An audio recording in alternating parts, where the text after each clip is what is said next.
ሄሎ ሄሎ፣ በቃ ታረቂኝ አልኩሽ ታረቂ። ዝም ብሎ ሆድ እየባሰኝ ነው ታረቂ። ያለ ምክንያት እየከፋኝ እንዲሁ እየደበረኝ ነው ታረቂ። ከቦሌ መገናኛ እንዲህ ሩቅ ነው እንዴ? ታረቂኝ። የታጠቡ ልብሶቼን መች ልልበሳቸው? ታረቂኝ። የሆነ ልጅ ዝም ብሎ እየተራመደ ነው፣ ሄጄ ላጋጨው ነው። ታረቂኝ። ናማን የ11 ደብል ጂን ይሳውሰብ። ታረቂኝ። የዛሬው ፍርፍር ደግሞ ሲያስጠላ። ታረቂኝ። የዛ ቤት አስተናጋጅ ጓደኛ ሴት ሄደች አለኝ። ታረቂኝ። ወደ ማን ደውል ነበር ስልኬን ያወጣሁት? ታረቂኝ። ኧረ በሕግ አምላክ ታረቂኝ። ያምሻል እንዴ? ታረቂኝ። በፍቅር ያዘነ በምን ይደሰታል? ና ና ና እንታረቅ እሺ።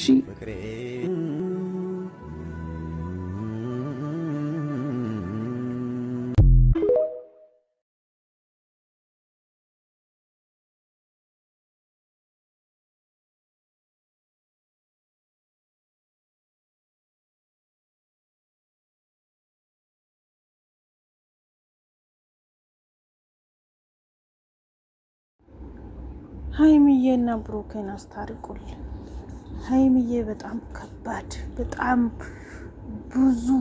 ብዙ በውስጥ የያዘው ነገር ዛሬ ሼር ያርጋለች በቶክቶክ ገልጻ። እንግዲህ እንትኑ አስቀምጥላችኋለሁ፣ አንብቡት ብቻ። በጣም ነው ያደነኳት ሀይሚዬ ቅኔውን ስታቂ። ወይኔ ውድ የኔ ቆንጆ ሁሉም ማለት ነው። የእውነት ስነግራችሁ እንደ ሀይሚ እውቀት ቢኖራቸው ትዕግስት ቢኖራቸው አሮን ነው ምን እንደሚሆን ምድሪቱ ጥያቄ ሆነብኛል። ሰላም ውድና የተከበራችሁ ቻናል ቤተሰቦች እንዴት ናችሁ? እኔ ደህና ነኝ፣ እግዚአብሔር ይመስገን። ሁሉ ሰላም ሁሉ መልካም፣ እግዚአብሔር ይመስገን። እኔ ጋር ሁሉ ሰላም ሁሉ መልካም ነው። ለዚህ ቤት አዲስ ከሆናችሁ ሰብስክራይብ ላይክ ማድረግ እንዳትረሱ እያልኩ ዛሬም ብቅ ብዬላችኋለሁ። እንግዲህ ሀይሚዬ በጣም ቅኔ የሆነ በጣም በብዙ መንገድ በብዙ ቃላቶች የሚገለጸውን ጽሑፍ አስቀምጠናለች ማለት ነው። በቶክቶክ ገልጻ። የኔ ቆንጆ የኔ ውድ የእውነት እኔ ቃል የለኝም ማለት ሰው ልጅ እስከዚህ ድረስ እስከ ጥልቅ ድረስ ሄደው እንደዚህ ደሳስ ሲሆኑ ሀይሚዬ አሁን ማለት ነው ለአንድ ሰው ብቻ እንዳይመስላችሁ ለብዙ ሰዎች ናቸው ይህን ያስቀመጠችውና ትላንትና ኮመንት ገብታችሁ ካነበባችሁ ማለት ነው ሀይሚ በአንቺ ምክንያት ነው ብሩኬ ጥፋት የለም በአንቺ ምክንያት ነው ይሄ ሁሉ የተፈጠረ አንቺ ነሽ ተጠያቂ ብሩኬ ከታሰረ አንቺ ነሽ የምትጠየቂ በጣም ብዙ የሚያስጠላ ኮመንቶች አሉት። ነገር ግን ዳኒ የእጁን ነው አገኘ የአፉን ነው አገኘ። እውነት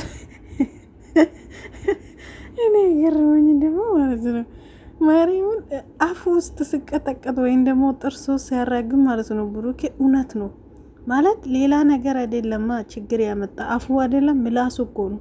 ምላሱ መቁረጥ ነበረበት የእውነት ደግሞ ማለት ነው። የገረመኝ የዳኒ ንግግር አንቺን ለአንቺ ያለኝ ቦታ ትልቅ ስለሆነ ነው ወንድነቴን ይዤ በዛ ሰዓት ልመታ ይችል ነበረ። እኔም ወንድ ልጅ ነኝ ለአንቺ ሪስፔክት ስላለኝ ነው ሀይሚዬ እያለ ነበረ ትላንትና። ጡሪ ነፋ ነው ያንተ ሚላት መቆረጥ ነው ጥርስ ሳይሆን ሚላት ይቅር በለን ፈጣሪ። የምር ማለት እንዲህ ማለት የለብንም ግን ስራው ነው ነገረ ስራው በጣም ከባድ ነው።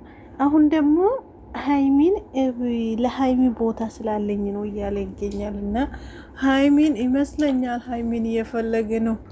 ወይኔ ህልም ውስጥ ነው አለ መሰለኝ ይሄ ሰውዬ የእውነት ስነግራችሁ ማለት ነው። እነሱ የራሳቸው ህይወት ኖሩ ሶሲን አትጥርብኝ ገገማ የሆነ ሰውዬ ነው። ማርያምን ማለት ሀሳቡ እኔ እንደመሰለኝ 100% ስነግራችሁ እኔ እንደመሰለኝ ነው የምናገረው። እና ማነው ሀይሚን የፈለገ አይነት ነው የእውነት ሀይሚን የፈለገ አይነት ነው። ለምሳሌ ሀይሚና ብሩኬ ተኮራርፈው ምናምን ስሎ ሀይሚ ከሱ ጋር ትሆናለች እንደዛ መስሎ ነው። ይሄ ጂል ቁጩጩምት የሆነ የበርዳፍ ጉቶ የሆነ ይሄ ሰውዬ ወይኔ ጉዴ ፈላ። ቆይ በቶክቶክ እንትን ያስቀምጠውን አስቀምጥላችኋለሁ። እና 100 ሺህ ልንገባ ነው እያለ ነው እሱ ጭራሽ ማለት ነው። ለእንትን ነው ጡረቱ ለህማሙ ሳይሆን ለሌላ ነገር ነው። ለሰብስክራይብ እና ለ100 ሺህ ነው እሱ ጉጉት ላለው ቤተሰቦቼ። እና መቼም አይታሰርም ብሩኬ። የምታስቡ የምትጨነቁ ሰዎች ደግሞ አላችሁ። እኔ ብሩኬ ይታሰራል ይሄ ቁጩጩንት የሆነ ሰውዬ እውነት ወደ ህግ ይወስዳል ብዬ ፍጹም አላስብም። እናንተም እንድታስቡ አልፈልግም። መቼም አያደርግም፣ ይሄ መቼም አያደርግም። እና ሀይሚ አሁን ምንድነው ማድረግ ያለባት? እኔ በኔ እይታ ብሩኬ ጋር መሆን አለባት። ብሩኬ ጋር ስላችሁ ነገሮች ተፈቶ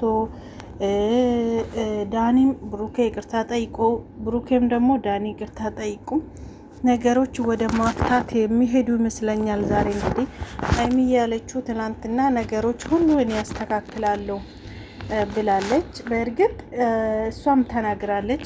ነገሮች ያን ጊዜ ዝም ብዬ ቢያልፍ ኖሮ ይሄ ነገሮች አይፈጠሩም። ነገር ግን በማለፌ ብዙ ነገር አውቃለሁ ምናምን እያለች ነበር እና ምንም ያወቀች ነገር የለም። ያሳያት ምንድነው መረጃ ምናምኑ እሱ ለቪዲዮ ነው ወይም ደግሞ አሉባልታ ውሸቱን ነው። እና ገና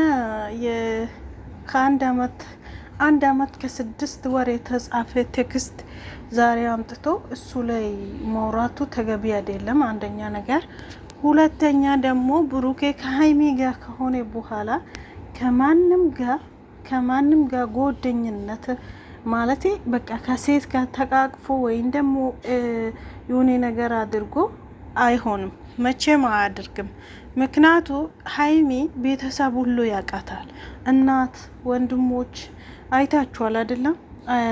ለሀይሚ እንዴት ሲቆሙ እንደነበረ የእሱ ወንድሞች እና ስለዚህ ብሩኬ እንደዚህ አያደርግም። ምክንያቱ ሀይሚ ጓደኝነት ብቻ ሳይሆን የወደፊት ህይወት አብሮ እንደሚመሩ ነው ወንድሞቹ የሚያስቡ፣ እኛም የምናስበው ብሩኬና ሀይሚም እንደዛ እና ምን አለ መሰላችሁ ማን ነበረ መለኛ ፕራንክ ያደረጉ ቀን ምን አለ መሰላችሁ? የ4 ልጆች አባት እናት እየተባላችሁ ነው። ስለዚህ 4 ብቻ ሳይሆን 12 ታደርጋላችሁ ምናምን እያሉ ነበረና ይሄን ምለው የብሩኬ ታላቅ ወንድሙ ነው። ይሄ ማለት ምን ማለት ነው? አተሳሰባችሁ ወይን ሀሳባችሁ እዚህ ጋር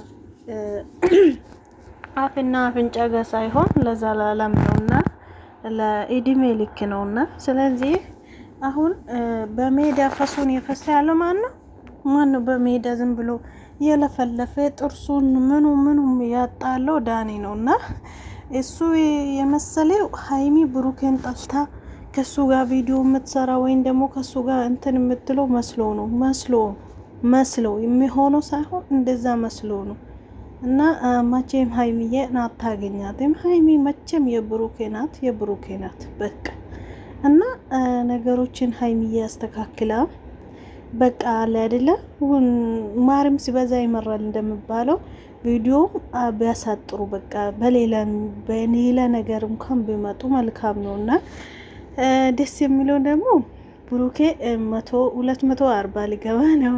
ሀይሚዬ ደግሞ 200 ሺህ ልትገባ ነው። እኔ እንጃ ሀይሚ 200 ገባች ቀን ምን እንደምለው አሉን ነው ብቻ ነው የምር ነው ብላችሁ በቀራስ ማለት ስንት ጊዜ መሰለኝ ገብቼ የማየውና ለምን ተቸኮልኩ አላውቅም። ጌታ ለማንኛውም በቃ ሀይሚዬና ብሩኬ መቼም አይለያዩ ማለት የምፈልገው ነገር ይሄ ነው። የሀይሚዬ ጥቅስ ደግሞ ይገርማል ነው ብላችሁ ማርያም በቃ አዋቂ ስትሆኑ ሁሉም ነገር ሚዲያ ላይ እከሌ እንዲሆነ እከሌ ተፈለጠ እከሌ ተቆረጠ እከሌ እንዲያሉኝ እንዲህ ተባልኩ እንዲያል ምንም ነገር አልተነገረችም። ይሄ ምንድነው? አእምሮና ህሊናና እውቀት ስላላት ነው። ገብታችኋል አይደለ? እውቀትና አእምሮ ስላላት ነው። ማርያምን ነው የምላችሁ። ለምሳሌ አንዳንድ ሰው ሲሳደብ ማለት ነው እንዲህ ተብዬ ሚዲያ ላይ ተሰድቤ እንዲህ የተባልኩ እያሉ ወጥቶ ይናገሩ ነበር። ግን ሀይሚ ምን አለች? ምንም ነገር ስለ ስድቡም ስለ ምርቃቱም ምንም ነገር አላለችም። ክርስቶስ ይሄ ማለት ህሊናና በቃ አለ ታዋቂነት ስላላት ነው።